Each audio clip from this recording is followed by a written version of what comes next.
I'm so excited to have you in the Make and Sell Printables boot camp. Today, we're going to be talking about the 5 steps to creating amazing printables. Now, I'm guessing you're here for one of a few reasons. One, you would love to learn about this whole new world of making and selling printables. Maybe you're hoping that you can turn a creative idea into extra pennies that you can use to pay medical bills or have some slush money in your budget. Or like me, you're looking for the ability to create real measurable income all from the ideas floating around in your brain. So I hope you're ready. We're going to run through the 5 steps of creating printables. Now, number 1 is brainstorming. Now, this is the one step that most people do not spend enough time doing. This is the same for teaching kids how to write or approaching a big project at your job. Brainstorming. You need to think through, what subjects do you know really well? What are you an expert in? What are you very proficient in? If you're creating printables for a student, what subjects would you like to create things for? Math, English, writing, history, example. So you need to think through the subjects that you could consider creating something for. Now, don't shut yourself out yet. You're just listing the topics and the subjects that you might want to cover, different kinds of activities that you might want to do. Maybe you want to do some hands-on crafts, or maybe you want to do quizzes or fill in the blanks, or the world is your oyster, really. Do not box yourself in. Don't overthink it either. This brainstorming is not creating and drafting the printable itself. It's just writing down all the possibilities. Now, step number 2 is when you start to sketch a activity or a printable.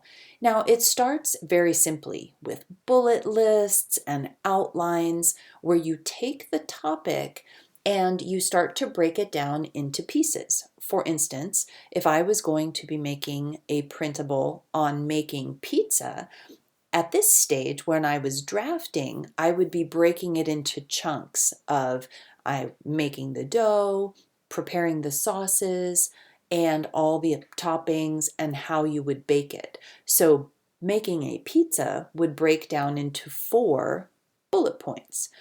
This drafting stage is when you want to be considering what questions are going to be answered as someone works through this activity or as a student works through this packet. So what questions are going to be answered? What activities are we going to be doing to explore that topic? And then what is the objective? It's always good to start in this drafting phase with what is the goal of the worksheet, because nobody likes busy work. Kids, adults, nobody. So it's always good to start with the goal. Now, number 3, this is a secret weapon, and we're going to be talking more about this in boot camp, but you're going to want to use templates. They're magic. Okay, a template is a pre-made pattern that you can adjust to fit your ideas. So with a template, you would find one that suits the topic or idea that you are going to be creating, and then you would customize it with your own fonts, the different graphics or images that you would want in your printable, and the different elements like fill in the blank or coloring boxes or whatever elements you need in your printable. Now, step number 4, this one's another one that people have a hard time. They want to make a printable and they want to sell it right away, and they don't give it time to rest. Whenever you are drafting and creating, you need to let your idea rest, ideally for 24 hours. Because after you have designed the activities, after you have laid out the format, you need to step away from it and allow that emotional part of you that has creative control over your idea. That part of you needs to relax, because while you are emotionally invested in your craft or in your creation, it makes it impossible almost for you to see your mistakes. So, the beauty of letting it rest for 24 or more hours is that your eyes clear up and you are able to examine that activity or packet in a way that helps you identify mistakes. Then you start going through the editing process. So, first you lay it aside. You don't want to be in such a hurry that you compromise quality of your work, and you need to give yourself time that you can look at your work with fresh eyes. The last step in the 5 steps of creating a printable is to polish it and then to share it and sell it. So polishing means you're going to beautify it or make it really cool. You're going to tailor it for whoever your ideal audience or your ideal buyer or your ideal student is. My husband says, Becky, make it delicious.